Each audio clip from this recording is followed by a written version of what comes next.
And I hope, fingers crossed, toes crossed, I hope this time I get to complete the challenge, because I've never actually completed 75 hard. That's why I had to. Taking trips, come back at 6, wake me in your child, and then won't lay today. Make me wonder who you might have been playing with. Makes me wonder who you think. Heidi, beautiful people. Princess Forever here. If you are new, and welcome to another episode of me documenting my beautiful life.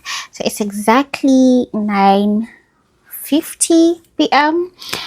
and I'm currently enjoying my dinner. I made some turmeric rice with lentils.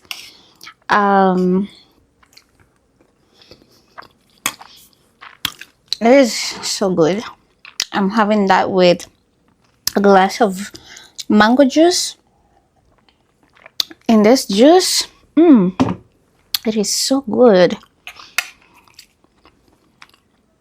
So today is on a Friday, the 12th of June, and this is my sister's birthday, my big sister's birthday, and I am so blessed to have her in my life. I remember when we had finished high school and she got her first job. I can't remember the details of her job, what the job was about, but I remember like our mom had asked her to literally take care of my needs.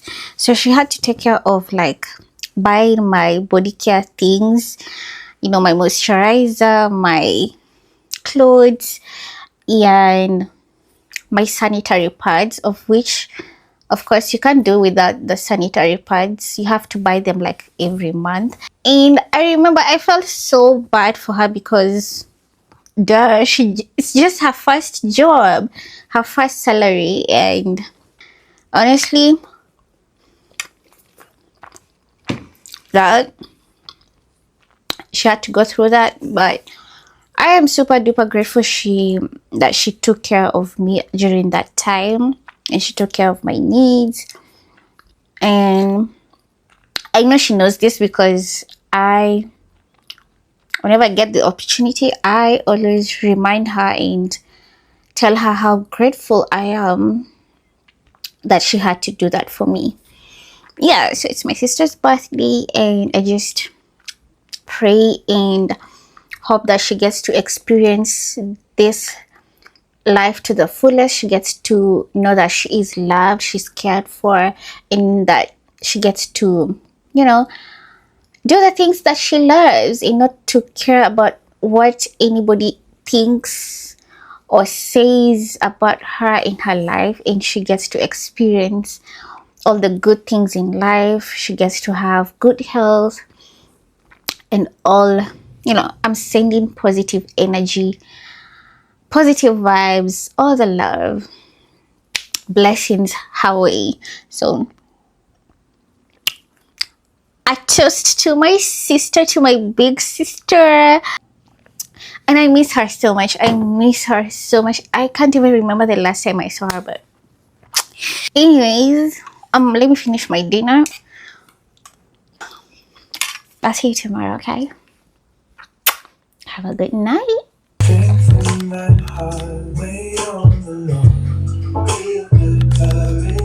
He shall strengthen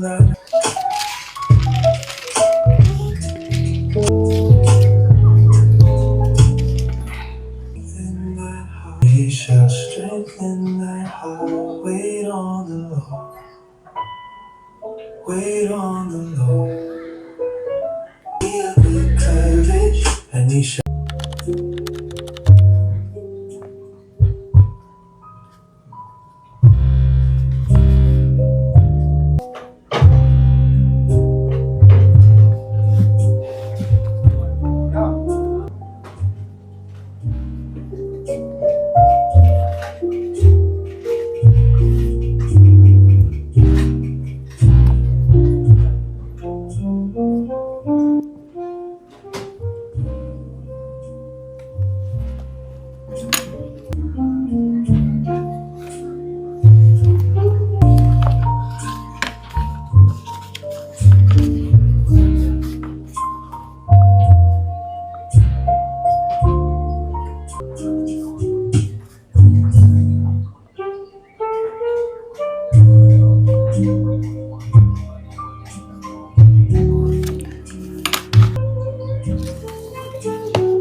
judge each other for losing our temper, which actually does hurt people, which is of less purpose. So when you feel that sort of rage or anger coming on, the Stoics say, get control of yourself, get command of yourself. Say, is this who I want to be?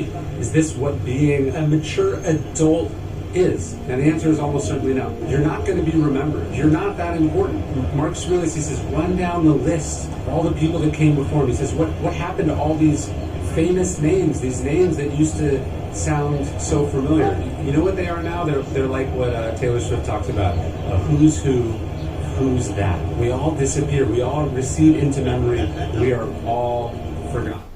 Kenya, did you know you can send free food to another SendGrid wallet? Yes, whether it's for family. Being able to get rest because I was going to but nope, because I have these things to say to myself. I don't need to solve this right now. And then you can remind yourself, I can manage this, right? I can manage this. You get to tell your brain what to focus on. You get to tell your brain, not now. You also get to remind yourself that after a good night's sleep, you will be a different human being and you'll be better able to manage it. Which brings me to the next thing I want you to tell you. Number 4. I love this one. I did my best today. This is inspired from another expert that came on this podcast. His name is Jim Quick. He is the author of the best-selling book, Limitless. He is renowned for his practical and proven methods that increase memory, speed of reading. And there was this thing that he said on the podcast that I come back to all the time. I love it. He said, on those days when you only have 40% to give, and you still give 40%, you just gave 100% of what you had to give, right? So when you say, I did my best today, the reason why this works is because you are telling yourself the truth. You did do your best today, given everything that was coming at you, given everything that you were managing. Only you know what's going on in your life, and you know that you gave it what you had to give. So give yourself an A, because you deserve an A. So remind yourself, hey, I gave it my best today. I get an A, and now I deserve to rest, right? Because you got to learn that part of your routine is not scanning the day for what went wrong. It's actually reminding yourself that you put in everything you had to give. You get an A. Now it's time to rest. And that brings me in these crazy times. You don't have to let this upset you. You don't have to turn this into something. They're not talking about disengaging from the world.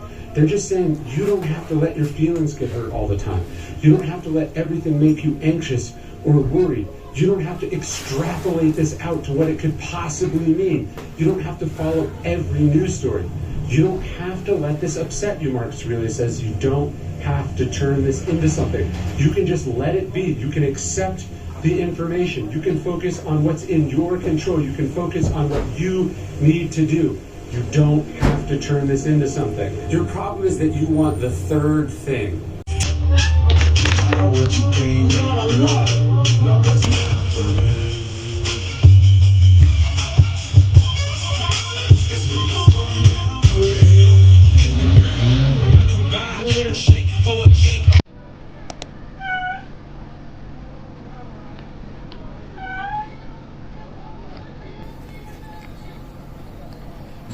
First minutes of your day sets the emotional direction of the next 16 hours.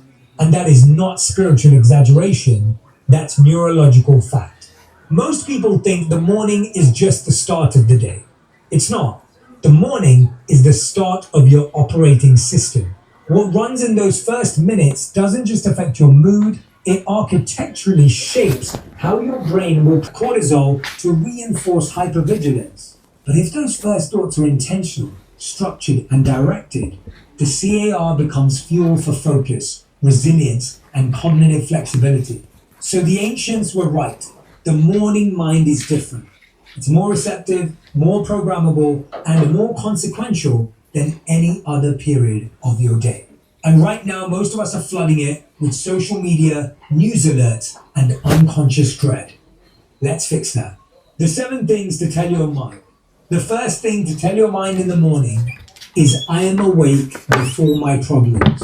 They do not get to speak first. Psychology has a well-documented phenomenon called the Zeigarnik effect.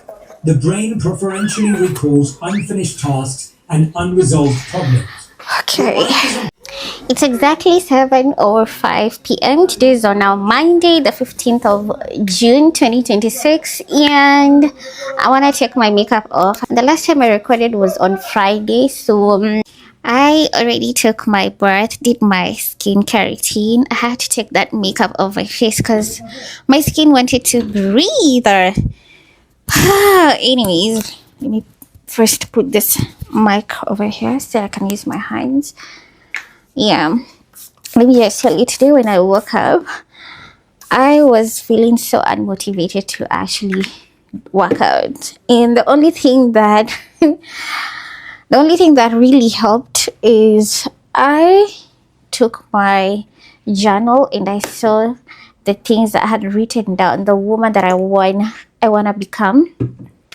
I had written down some goals I had set for myself, and I was like, wow, yeah, I need to actually go to work up and do this hard thing. And I'm so glad that I did, because if I didn't do that, I would have been feeling way worse than I was feeling when I actually woke up.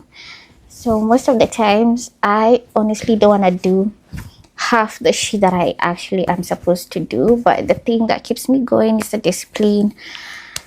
And yeah, writing down the things that I want to achieve has really helped, because I get to see what my intentions are. Let me spray something because I need to smell good when I'm going to bed. This smells so good. Yeah, it's called Escada Magnetism. Yeah. So because of that, I want to restart my 75 hard challenge, because the last time I did it, it was in February. So I want to get back to it, and I hope, fingers crossed, toes crossed, I hope this time I get to complete the challenge, because I've never actually completed 75 hard. That's why I had to, put it aside. I actually fell off routine, but of course I do things like working out. I read like 3 or 4 times in a week. So I want to actually build this habit where I can read every day, and also completing a gallon of water. Those are the 2 things that I struggle with when it comes to 75 hard. I have no issue with alcohol or dieting, eating, not eating junk, or what else? Yeah, working out. Yeah, I have no issues with those, but reading and actually finishing a gallon of water, yeah, I really struggle with those. So with that said, I need to end this video because I need to sleep early. I need to write my to-do list I need to write my journal and eat dinner. So I'll show you what we are having for dinner. I'll not vlog that because I'm running low on storage. So yeah, I'll show you dinner and then I'll end the vlog because storage issues. Anyways, this is a sign for me to just stop talking here because I'm adding more things to the video. Yeah, but yeah, I'll see you on day 1 tomorrow, which will be the start of a new vlog. Pray for me because I honestly want to complete this times challenge. Yeah, fingers crossed. I really want to complete this times challenge, and I'm going to give it my best, because it doesn't matter how you feel, honestly, because your feelings are going to eventually pass, so you need to actually do the work, keep on going, even when things are hard, even when things are tough.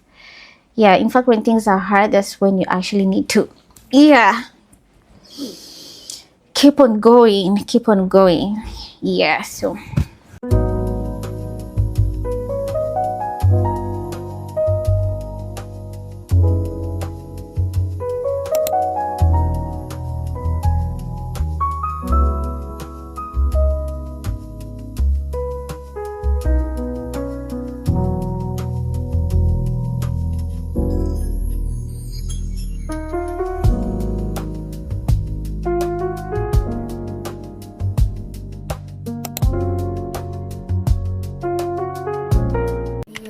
out of dress, taking trips. Come back at 6, wake me and your child. And then won't lay today, make me wonder who you might have been playing with. Makes me wonder who you think.